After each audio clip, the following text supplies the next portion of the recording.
তা আমাদেরকে একদম পাক্কা মুসলমান হইতে হবে আগে।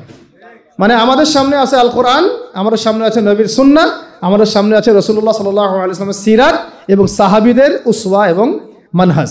এর বাইরে আমরা কিছু নিচ্ছি না ইনশাআল্লাহ। এর সাথে যা মিলবে তা নিব, যা মিলবে না তা নিব না, খালাস।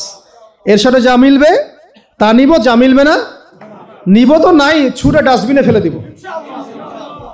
বাংলাদেশের বেশিরভাগ মানুষ দিনটাকে আংশিকভাবে গ্রহণ করে, কেউ ব্যক্তি জীবনে গ্রহণ করে কিন্তু অর্থনীতির মধ্যে গ্রহণ করতে চায় না, কেউ অর্থনীতির মধ্যে গ্রহণ করে রাজনীতির মধ্যে গ্রহণ করতে চায় না, কেউ দেখা যায় নামাজ রোজা হজ জাকাত সবই করে, আবার সুদও খায়, মদও খায়, ঘুষও খায়, দুর্নীতিও করে, আবার মানুষকে ক্রস ফায়ারও দেয়, গুমও করে, তাই না? বাংলাদেশের মানুষের সমস্যাটা অন্য। এখানে কিন্তু ন্যারেটিভটা অন্য একটা বিষয়। এখানে কিন্তু বিষয়টা এমন না যে একবার লা ইলাহা ইল্লাল্লাহ মুহাম্মাদুর রাসূলুল্লাহ পড়েছে মানে সে একদম আবু বকর হয়ে গেছে, নাউজুবিল্লাহ। ব্যাপারটা কিন্তু এমন না। এখানে বহু মানুষ লা ইলাহা ইল্লাল্লাহ মুহাম্মাদুর রাসূলুল্লাহ পড়ার পরেও আব্দুল্লাহ বিন উবাইয়ের অনুসারী হয়ে বসে আছে। বুঝাতে পারছি কথা? তা আমাদের দেশের প্রেক্ষাপটটা আবার কিন্তু ভিন্ন। এটা কিন্তু সিরিয়া না, এটা কিন্তু আপনার প্যালেস্টাইন না, এটা কিন্তু আফগান না যে আপনি এখানে একজন কালিমা পড়া মুসলিমকে চোখ বন্ধ করে বলতে পারেন যে সে ব্যক্তি জান্নাতের সার্টিফিকেট প্রাপ্ত, নাউজুবিল্লাহ। চোখ বন্ধ করে বলতে পারেন সে প্রকৃত মানে বিশুদ্ধ আকীদার অনুসারী, বিশুদ্ধ মানহাজের অনুসারী। চোখ বন্ধ করে আপনি বলতে পারবেন না, যদিও সে ব্যক্তি লা ইলাহা ইল্লাল্লাহ পড়েছে।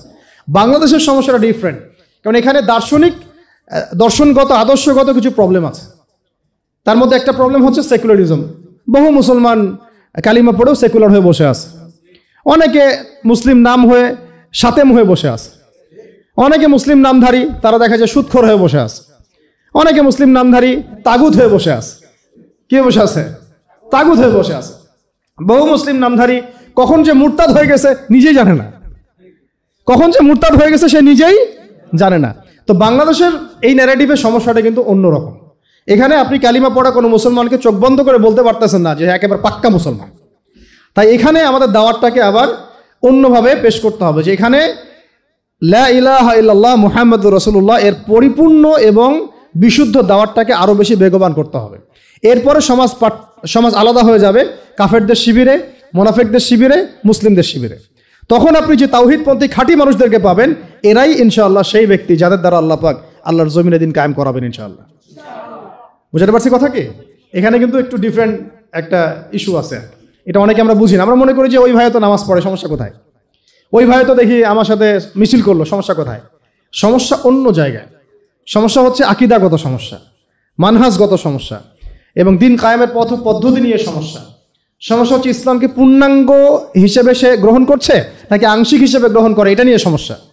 সমস্যা হচ্ছে সে কি মুসলিম হয়েও সেকুলার, মুসলিম হয়েও ডেমোক্রেটিক, মুসলিম হয়ে কি কমিউনিস্ট, মুসলিম হয়ে কি ন্যাশনালিস্ট, এগুলো নিয়ে সমস্যা। তা আমাদেরকে একদম পাক্কা মুসলমান হইতে হবে আগে। মানে আমাদের সামনে আছে আল কোরআন, আমাদের সামনে আছে নবীর সুন্নাহ, আমাদের সামনে আছে রাসূলুল্লাহ সাল্লাল্লাহু আলাইহি ওয়াসাল্লামের সিরাত এবং সাহাবীদের উসওয়া এবং মানহাজ। এর বাইরে আমরা কিছু নিচ্ছি না ইনশাআল্লাহ। এর সাথে যা মিলবে তা নিব, যা মিলবে না তা নিব না, খালাস। এর সাথে যা মিলবে তা নিব, যা মিলবে না নিব তো নাই, ছুঁড়ে ডাস্টবিনে ফেলে দিব। এই হলো একটা সমস্যা। তো আমাদেরকে এভাবে দাওয়াতটাকে বেগবান করতে হবে। প্রকৃত ইসলামের পূর্ণাঙ্গ দাওয়াত, দুটো শব্দ শুনে যান, প্রকৃত ইসলামের পূর্ণাঙ্গ দাওয়াত, এইটাকে বেগবান করতে হবে। আল্লাহ পাক তৌফিক দান করেন।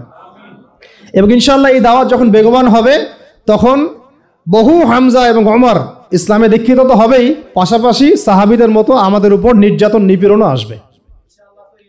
কথা বুঝতে পারছেন? এটাও সিরাত থেকে শিখলাম যে সাহাবায়ে কেরাম যখন প্রকাশ্যে দাওয়াত দেওয়া শুরু করেছেন তখন তো ইসলাম নিয়ে এত মতভেদ নাই আছে। তখন তো ইসলাম বলতে কেউ মুরজি আকীদা বুঝতেছে না, খারিজি আকীদা বুঝতেছে না, শিয়াইজম বুঝতেছে না, ওখানে তো মুতাজিলার ফেরকা নাই, ওখানে তো কাদিয়ানির ফিতনা নাই, ওখানে তো ইসলামী মুসলিমের ফিতনা নাই, ওখানে তো গণতন্ত্র নাই, ওখানে তো ডেমোক্রেসি আপনার সেকুলারিজম নাই, কমিউনিজম নাই, জাতীয়তাবাদ নাই, আছে এগুলা? মক্কায় কি এগুলো ছিল? মক্কায় আবু জেহেলদের আইয়ামে জাহিলিয়াত ছিল, আবু জেহেলদের জাহালাত ছিল, কিন্তু এই যুগের আবু জেহেলদের জাহালাত মক্কায় ছিল না। বুঝতে পারিনি কথাটা? মক্কায় অরিজিনাল আবু জেহেলদের জাহালাত ছিল, কিন্তু বর্তমান সময়কার আধুনিক আবু জেহেলদের জাহালাত মক্কায় ছিল না। এই জন্য এগুলো আমাদেরকে ফেস করতে হচ্ছে। এগুলো কাদেরকে ফেস করতে হচ্ছে? আমাদেরকে ফেস করতে হচ্ছে। এটাই হচ্ছে আমাদের পরীক্ষা। সবাইকে আল্লাহ পাক পরীক্ষা নেবেন, যার যার সময় সেভাবে পরীক্ষা নেবেন। আল্লাহ পাক আমাদেরকে যেন পরীক্ষায় পাশ করার তৌফিক দান করেন।